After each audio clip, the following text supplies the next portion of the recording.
تجدید ایمان کا ثبوت کیا ہے؟ اس کا عمل درست ہو جائے۔ اگر عمل درست نہیں ہو رہا تو پھر یہ توبہ کی تسبیح کرنے سے توبہ نہیں ہوتی۔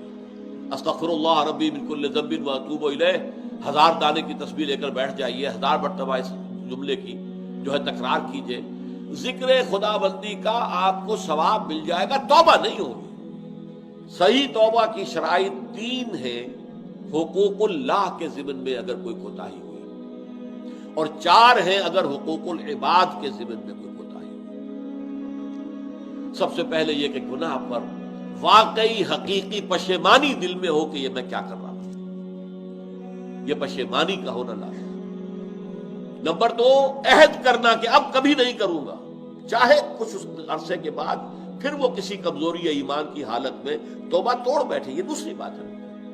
اللہ نے ایسے لوگ بھی پیدا کیے ہیں کہ جن کے اندر بڑا قوی ارادہ ہے، قوت ارادی مضبوط ہے، ایک دفعہ ایک بات طے کی بس اب یہی ہوگا۔ اور ویسے ایسے کمزور لوگ بھی ہیں، لاغر لوگ بھی ہیں، قوت ارادی کے اعتبار سے فیصلہ کرتے ہیں لیکن اس پر قائم نہیں رہ سکتے۔ لیکن اس حوالے سے یہ ہے کہ دوبارہ توبہ کریں گے، لیکن جس وقت توبہ کریں گے یہ شرط لازم ہے کہ پورا فیصلہ ہو، یہ ڈٹرمنیشن ہو کہ اب یہ کام دوبارہ نہیں۔ اور تیسرا یہ کہ ایک مرتبہ لازماً چھوڑ دیا جائے، چاہے جیسا کہ میں نے عرض کیا پھر دوہرا رہا ہوں، چاہے کچھ عرصے کے بعد پھر اس سے اس کا ارتکاب ہو جائے۔ یہ 3 ہیں چیزیں حقوق اللہ کے ضمن میں گناہ سے توبہ کرنے کی شرائط۔ اور چوتھی شرط یہ ہے، یہ تینوں چیزیں بھی اگر پوری ہو گئی ہیں حقوق العباد کے درجے میں، تب بھی معاف نہیں ہوگا گناہ۔ جس کا حق مارا ہے، جس پر ظلم کیا ہے، جس پر زیادتی کی ہے، جب تک اس سے معافی حاصل نہیں کرو گے اللہ معاف نہیں کرے گا۔ یہ بڑی کڑی شرط ہے، بڑی کڑی شرط۔ ورنہ کیا ہوگا؟ قیامت کے دن تمہاری نیکیاں اس کو دی جائیں گی، اس کے پلڑے میں ڈال دی جائیں گی، اس لیے کہ وہاں کرنسی صرف یہی ہوگی، نیک اعمال بد اعمال۔ اگر تمہارے سارے نیک اعمال ختم ہو گئے تو اس کے گناہ تمہارے پلڑے میں ڈالے جائیں گے، ڈالو اس کے، چاہے وہ نمازوں کا یہ آیا ہے، حدیث میں آیا ہے۔ حضور نے پوچھا ایک مرتبہ صحابہ سے، من المفلس، بتاؤ مجھے مفلس کسے سمجھتے ہو؟ عرض کیا المفلس عندنا من لا درہم لہ ولا دینار، ہم تو مفلس اس کو سمجھتے ہیں جس کے پاس درہم و دینار نہیں ہے۔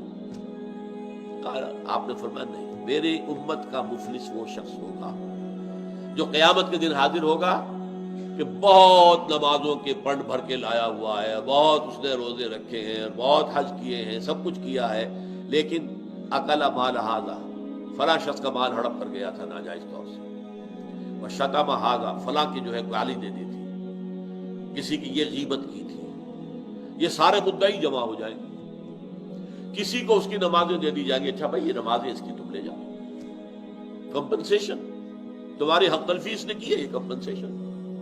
کسی کو روزے دے دیے جائیں گے، کسی کو اس کے حج دے دیے جائیں گے، کچھ نہیں رہے گا۔